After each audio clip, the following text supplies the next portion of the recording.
बेटा हम आप 10वीं क्लास का अध्याय 5 अंक गणितिक लड़ियाँ शुरू करन जा रहे हैं। बेटा अंक गणितिक लड़ियाँ की होंदियां ने, पहले सब तो पहले सानू पता होना चाहिए कि अंक गणितिक लड़ियाँ कहंदे किस चीज़ नूं आपां। अंक गणितिक लड़ियाँ यही संख्यावां दी एक अजिही सूची हुंदी है जिस विच हरेक पद अपने तो ठीक पहले पद विच एक निश्चित संख्या जोड़ के प्राप्त होंदा है। मतलब अगली रकम जो बननी है तो पिछली रकम दे विच कुछ जोड़ के बननी है, तो की चीज़ जोड़ के निश्चित संख्या जोड़नी। बेटा इस गल का ध्यान रखना है कि वो कदे बदल नहीं सकती। जिहड़ी संख्या असीं जोड़ रहे हैं वो संख्या निश्चित संख्या होंदी है, तो जिहड़ी अनिश्चित संख्या है इसनूं की कहा जाता है डी। मतलब ये इस अंकगणितिक लड़ी का एक साझा अंतर कहलाउंदी है। जिहड़ी निश्चित संख्या असीं जोड़ते हैं उसनूं की बोलते हैं असीं साझा अंतर। इंग्लिश वाले बच्चे भी देखो ध्यान नाल असीं लिख लिया है इंग्लिश दे विच भी कि it is a list of numbers in which each term is obtained by adding a fixed number. एक फिक्स्ड नंबर नूं ऐड करके सीरीज़ बनाई जाती है किहदे विच प्रीसीडिंग टर्म दे विच ऐड करके, तो इस फिक्स्ड नंबर नूं असीं की कहने हां कॉमन डिफरेंस साझा अंतर कहते हैं। फॉर एग्जाम्पल तुसीं देख सकते हो कि साडी पहली टर्म जो मर्जी हो सकती है, असीं 4 मान ली है। हुण असीं एक फिक्स्ड कॉमन डिफरेंस या साझा अंतर मान लिया, सपोज 3। हुण की करना है, 4 विच 3 जोड़िया, 7 विच 3 जोड़िया, 10 विच 3 जोड़िया, 13 विच 3 जोड़िया, 16। मतलब हर एक रकम अपनी पिछली रकम दे विच उस फिक्स्ड टर्म नूं, उस निश्चित संख्या जिहड़ी तुसीं मन्नी है 3 वो जोड़ के बनी है। तुसीं देख सकते हो इहदा मतलब एक अंकगणितिक लड़ी वो लड़ी है जिहड़ी विच हर दो संख्यावां दे विचकार दा जो गैप आ वो बराबर होवे। जिद्दां 4 ते 7 दे विच गैप 3 दा है, तो 7 10 विच भी 7 3 10, 10 3 13, 13 3 16। तो तुसीं इस तरह देख सकते हो कि जेकर सारे संख्यावां इक्को ही निश्चित संख्या नाल वध रहीआं ने तो वो लड़ी अंक गणितिक लड़ी होवेगी। हुण जिस तरह एक होर एग्जाम्पल देखो, मैं एक लड़ी लई है 3 ते डी नूं 4 मनते हुए 3 + 4 7 + 4 11 + 4 15 + 4 19 एक लड़ी बना ली है। पहली संख्या जिहड़ी सब तो पहली संख्या उसनूं असीं ए दे पैरां हेठ 1 पा के लिखते हैं। A1 पहली रकम, पहली पद, दूजा पद, तीजा पद, चौथा पद, पंजवां पद, मतलब की है रकमां। इस लड़ी दी पहली रकम, दूजी रकम, तीजी रकम, चौथी रकम, पंजवीं रकम है। तो हुण किद्दां पता लगाने हैं कि इहदा साझा अंतर जिहड़ी निश्चित संख्या वो की होवेगी। असीं दूजी संख्या दे विचों पहली संख्या नूं घटाने हैं D1 मतलब पहला साझा अंतर, पहले दो अखरां दा विचकार दा साझा अंतर कितना पता लगता है। A2 दे विचों A1 नूं घटा के, मतलब 7 - 3 तुसीं घटा के देख सकते हो। जो 7 दे विचों तुसीं 3 घटाओगे तो तुहानूं 4 प्राप्त होवेगा। हुण D2 मतलब दूजा साझा अंतर, मतलब अगली दो संख्यावां दे विचकार दा अंतर, जिसनूं A3 - A2 ਜਾਂ 11 - 7 करके भी प्राप्त किया जा सकता है। तुसीं देख सकते हो 11 चों 7 गए, फिर सानूं 4 ही प्राप्त होया है। तीजा साझा अंतर मतलब 15 के विचों 11 माइनस करके पता किया जाता है, तो इस तो भी सानूं 4 प्राप्त होया है। चौथा डिफरेंस 19 के विचों 15 घटा के पता लगता है, वो भी सानूं 4 प्राप्त होया। इस तरह सानूं पता लग गया कि साडी सारी सीरीज़ दे विच जिहड़ी निश्चित संख्या है वो सेम है।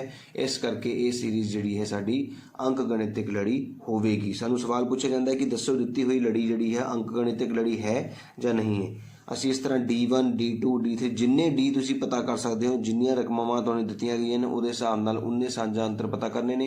जे सारे साझा अंतर तुहानूं सही बराबर मिलते हैं तो तुसीं कहना है कि अंक गणितिक लड़ी है, तो जे साझा अंतर वखरा वखरा हो जाए तो तुसीं लिख देना है अंक गणितिक लड़ी नहीं है। ये साडी 5.1 अभ्यास जिहड़ी है इस रूल दे उत्ते निर्धारित है। बेटा हुण अगली गल ध्यान नाल समझनी है तुसीं। जेकर तुहानूं कहा जाए कि पहली रकम 5 है तो निश्चित संख्या 4 है, फर्स्ट टर्म 5 दी गई है तो कॉमन डिफरेंस 4 हो, तो लड़ी तुसीं आप बना सकते हो, बिल्कुल बना सकते हो, क्योंकि तुहानूं पहली संख्या पता लगी है 5 है, तो निश्चित संख्या मतलब जोड़ना है। 5 विच 4 जोड़ो 9, 9 विच 4 जोड़ो 13, 13 विच 4 जोड़ो 17। इस तरह तुसीं अपने आप भी एक अंक गणितिक लड़ी बना सकते हो जेकर तुहानूं पहली रकम तो निश्चित संख्या दी मिल जाती है। तो कई बार सवाल कितना आ जाता है, तो उसे ध्यान नाल देखना है कि एक लड़ी दी गई है तुहानूं 4 8 12 16 2। इस लड़ी दे अगलियां 3 संख्यावां पता करो, अगले 3 पद पता करो। ਹੁਣ ਤੁਸੀਂ ਦੇਖਣਾ ਹੈ ਕਿ ਤੁਹਾਡੀ ਜਿਹੜੀ ਲੜੀ ਹੈ ਉਹਦੀ ਜਿਹੜੀ ਲੜੀ ਦੇ ਵਿੱਚ ਅੰਤਰ ਹੈ, ਨਿਸ਼ਚਿਤ ਸੰਖਿਆ ਹੈ, ਉਹ ਕਿਹੜੀ ਹੈ। ਹੁਣ ਤੁਸੀਂ ਦੇਖ ਸਕਦੇ ਹੋ ਕਿ ਤੁਹਾਡੇ ਕੋਲ ਜਿਹੜੀ ਲੜੀ ਹੈ ਡੀ, ਜਿਸ ਨੂੰ ਆਪਾਂ ਨਿਸ਼ਚਿਤ ਸੰਖਿਆ ਕਾਮਨ ਡਿਫਰੈਂਸ ਕਹਿੰਦੇ ਆ, ਉਹ 8 - 4 ਮਤਲਬ 4 ਦੇ ਬਰਾਬਰ ਹੈ। 12 - 8 4 ਦੇ ਬਰਾਬਰ ਹੈ, 4 ਦੇ ਬਰਾਬਰ ਆ ਰਹੀ ਹੈ ਨਾ। ਤੇ ਹੁਣ ਤੁਸੀਂ ਅਗਲੀ ਸੰਖਿਆਵਾਂ ਪਤਾ ਕਰਨ ਲਈ 16 ਵਿੱਚ ਕੀ ਜੋੜੋਗੇ? ਅਗਲੇ 4 ਪਦ ਜੇ ਆਪਾਂ ਪਤਾ ਕਰਨੇ ਹਨ ਤਾਂ ਉਹ ਪਤਾ ਕਰਨ ਲਈ 16 + 4 20, 20 + 4 24, 24 ਤੇ 4 28, 28 'ਚ 4 ਜੋੜੇ 32। ਇਸ ਤਰ੍ਹਾਂ ਤੁਸੀਂ ਅਗਲੀਆਂ 4 ਸੰਖਿਆਵਾਂ ਪਤਾ ਕਰ ਸਕਦੇ ਹੋ ਜੇਕਰ ਤੁਹਾਨੂੰ ਡੀ ਦਾ ਪਤਾ ਲੱਗ ਜੇ ਤੇ ਜਿਸ ਸੰਖਿਆ ਤੋਂ ਅੱਗੇ ਵਧਣਾ ਹੈ ਉਹ ਸੰਖਿਆ ਵੀ ਤੁਹਾਨੂੰ ਪਤਾ ਲੱਗ ਜੇ। Next 4 terms. ਤੇ ਜੇ ਆਪਾਂ ਇਸ ਤਰੀਕੇ ਨਾਲ ਦੇਖੀਏ, ਜੇ ਸਭ ਤੋਂ ਪਹਿਲੀ ਰਕਮ ਸਾਡੇ ਕੋਲ a ਹੈ तो लड़ी की बनेगी a जमा डी, एक डी जुड़ गया, फिर a जमा डी एक होर डी जुड़ गया, फिर a जमा डी दे विच एक होर डी जुड़ गया। इस तरह असी एक जनरल एपी बना सकते हैं जिसनों असी लिखांगे a जमा डी ते डी 2 डी, ए जमा 3 डी, हर बार एक एक डी बढ़ता चले जाएगा। तो ये लड़ी जड़ी साढ़े कोल बन गई है एक जनरल एपी सीरीज, जनरल अंकगणितिक लड़ी बन चुकी है। हुण तुसीं ध्यान नाल देखना है कि बेटा इसनूं असीं कहने हैं पहली रकम A1, ये साढ़े कोल हो गई है दूजी रकम A2, A3, A4, इस तरह लड़ी चलती रहती है। तुसीं ध्यान नाल एक चीज़ नूं गौर करो कि जे पी ए दे ए सारे विचार है, देखो ए जमा ए सारे विचार है। ए दे पैरा हेठ 2 है तो डी दे नाल कुछ नहीं, मतलब 1 है। जे 3 है तो डी दे नाल 2 है, 4 है तो डी दे नाल 3 है। ਇਹਦਾ मतलब ਜਿਹੜੀ संख्या ਅਸੀਂ पता करनी, सपोज मैं ਤੁਹਾਨੂੰ ਕਹਾਂ इदां ही ए ਹੁਣ ए 15 कितना होएगा 4 तो बाद, तो ਤੁਸੀਂ ਜੇ ਜਨਰਲਾਈਜ਼ ਕਰੋ ਤੇ ਸੋਚੋ तो तुसी बड़े आराम नाल आंसर दे सकते हो कि तुहाडा जिहड़ा A15 होवेगा वो A जमा 14 डी होवेगा, है ना। देखो ना A4 है तां भी A जमा, A3 है तां भी A जमा, मतलब A जमा फिक्सड है, ये हमेशा ही रहना है। बस A दे पैरा हेठ जो रकम है उस तो एक घट लिख रहे हैं ऊपर, 4 है तो 3, 15 है तो 14। जे इसी तरह तुहानूं कोई पुछ लवे भाई मैंने तो A चाहिए 100, तुसी की जवाब दोगे? A जमा 100 चो घटाया 1 99 डी। तो इस तरह सानू 15वां पद का फार्मूला, 100वें पद का फार्मूला, कोई भी तुहानूं पूछा जाए कि भाई 30वां पद पता करो, जिसनों असी A30 बोलते हाँ, A जमा 29 डी साडा फार्मूला हो जाएगा। A कौन है? पहली रकम, तो डी कौन है? निश्चित जिहड़ा गैप है वो गैप भर के असी 30वीं रकम भी पता कर सकते हैं। इस तरह असी कोई भी रकम का पता लगा सकते हैं। 30th टर्म इनू इंग्लिश में बोलिया जाएगा। ये तो इंट्रोडक्शन लिए बेटा दे रहे हैं कि तुहानूं पता लगे चैप्टर दे विच असी कोई भी सवाल कढ़ना है तो किस तरीके नाल कढ़ना है। हुण आपां अभ्यास 5.1 शुरू करांगे, ध्यान नाल देखना सारे ने। देखो बेटा 5वां अध्याय अंकगणितिक लड़ियां दी अभ्यास 5.1 दे विच क्या गया है कि दित्ती हुई एपी दे पहले 4 पद लिखो जदों कि पहला पद ए ते साਂਝਾ अंतर डी दिता होवे। मैं तुहानूं दस्सिया ना कि जे पहला पद सानूं दे दिता जावे ते डी भी सानूं पता होवे कि निश्चित संख्या नाल वधना है तो असीं पहलियां 4 संख्यावां किद्दां पता करांगे। ध्यान नाल देखना तुसीं। देखो ए 10 है, पहली रकम तुहाडे कोल 10 है, तो जी निश्चित संख्या वो भी 10 ही है बेटा। 10 विच 10 जोड़े 20 विच 10 जोड़े 30 विच 10 जोड़े 40। ये बेटा इस सवाल का आंसर होएगा। बहुत ही सौखे तरीके नाल तुसीं पहलियां 4 रकमां पता कीतियां ने सीरीज दियां। हुण इहदा ही दूजा भाग देखियो ध्यान नाल। सानूं कहा जा रहा है कि पहली रकम जिहड़ी है -2 है तो जिहड़ा डी है निश्चित संख्या है वो 0 है, मतलब 2 संख्यावां दे विचकार दा गैप जिहड़ा है 0 दिता होवे। इसका मतलब की हुंदा है कि संख्या सेम ही तुरी जाती पई है। देखो बेटा पहली रकम -2, फिर उहदे विच की जोड़ना है? 0 जोड़ना है, फिर जो आंसर आ गया उहदे विच फिर 0 जोड़ना है। तुसीं देख सकते हो कि 0 जोड़न नाल कोई फर्क नहीं पैंदा।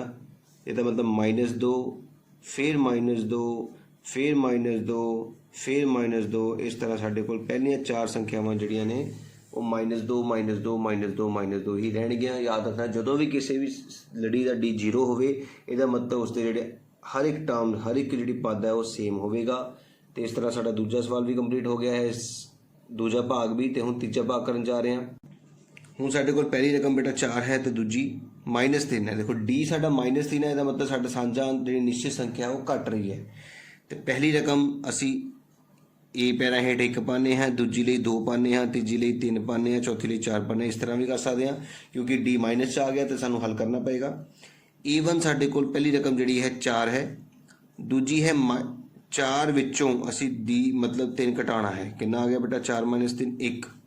हुण अगले आंसर दे विचों फिर 3 घटाना है तो साडे कोल आंसर आ गया 1 - 3 मतलब -2। Very good. ਹੁਣ ਅਸੀਂ -2 ਦੇ ਵਿੱਚੋਂ ਫਿਰ 3 ਘਟਾਉਣਾ ਹੈ ਤੇ ਮਾਈਨਸ ਪਲੱਸ ਸਾਡੇ ਕੋਲ ਕੀ ਆ ਗਿਆ ਹੈ -5। ਇਹਦਾ ਮਤਲਬ ਸਾਡੇ ਕੋਲ ਜਿਹੜੇ 4 ਸੰਖਿਆਵਾਂ ਨੇ ਆਈ ਹੈ ਪਹਿਲੀ 4 1 -2 ਤੇ -5 ਸਾਡਾ ਇਸ ਸਵਾਲ ਦਾ ਆਨਸਰ ਹੋਵੇਗਾ। ਯਾਦ ਰੱਖਣਾ ਹੈ ਬੇਟਾ ਕਿ ਜਿਹੜੀਆਂ ਪਹਿਲੀਆਂ 4 ਸੰਖਿਆਵਾਂ ਪਤਾ ਕਰਨੀਆਂ ਨੇ ਕਿੱਦਾਂ ਪਤਾ ਕਰਨੀਆਂ ਨੇ। ਪਹਿਲੀ ਸੰਖਿਆ ਦਿੱਤੀ ਹੋਈ ਹੈ, ਹੁਣ ਉਹਦੇ ਵਿੱਚ ਡੀ ਜੇ ਪਲੱਸ ਹੈ ਤਾਂ ਪਲੱਸ ਕਰੀ ਜਾਓ, ਮਾਈਨਸ ਹੈ ਤਾਂ ਮਾਈਨਸ ਕਰੀ ਜਾਓ, ਬਸ ਇੰਨਾ ਜਿਹਾ ਕੰਮ ਹੈ। ਜਿਵੇਂ ਕਿ ਅਗਲਾ ਸਵਾਲ ਦੇਖੋ ਧਿਆਨ ਨਾਲ ਤੁਸੀਂ। ਹੁਣ ए पैरा हेठ 1 ਕੱਢਣਾ है, ए पैरा हेठ 2 ਕੱਢਣਾ है, 3 ਕੱਢਣਾ है तो 4 ਕੱਢਣਾ है। ए पैरा हेठ 1 ਨੂੰ ਆਪਾਂ ए ही बोलते हैं, ਇਹਦਾ मतलब -1 ਦਿੱਤਾ ਹੈ। ਹੁਣ ਇਸ -1 ਨੂੰ ਲਿਖ ਕੇ डी देखो प्लस ਦਾ ਹੈ ਤਾਂ प्लस ਦਾ ਲਿਖਣਾ ਹੈ, माइनस ਦਾ ਹੈ ਤਾਂ माइनस ਦਾ ਲਿਖਣਾ ਹੈ। ਆਹ ਰਕਮ ਸੇਮ ਉਤਾਰਨੀ ਹੁੰਦੀ ਹੈ। ਇਹਦੇ ਥੱਲੇ ਕੁਛ ਨਹੀਂ, ਇਹਦੇ ਕਿ ਲਿਖ ਲਿਆ। ਹੁਣ ਪਹਿਲਾਂ ਇਹਨੂੰ ਆਪਾਂ ਮੈਥਡ ਲਾਉਂਦੇ ਹਾਂ। 2 ਏਕਮ 2 ਥੱਲੜੀ ਵਾਲੀ ਰਕਮਾਂ ਨੂੰ ਆਪਸ 'ਚ ਗੁਣਾ, 2 ਇੱਧਰ ਚਲਾ ਗਿਆ -2, 1 ਏਕਮ 1। ਹੁਣ ਤੁਹਾਡੇ ਕੋਲ ਆਂਸਰ ਆ ਗਿਆ ਬੇਟਾ -1/2।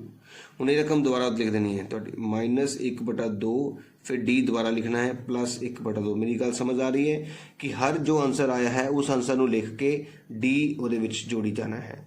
ਹੁਣ ਇਹ ਆंसर आया तो इस आंसर ਨੂੰ लिख के डी ਉਹਦੇ ਵਿੱਚ जोड़ना है, जबकि ਤੁਹਾਨੂੰ पता दोनों रकमां सेम ने, एक जोड़ दी घटाओ दी तो आंसर कितना आएगा 0 आएगा। ਹੁਣ 0 ਅੱਗੇ ਵੱਧ ਜਾਏਗਾ तो फिर 1/2 जोड़ांगे तो 0 ਵਿੱਚ कुछ भी जोड़ो वही वापस आ जाता है।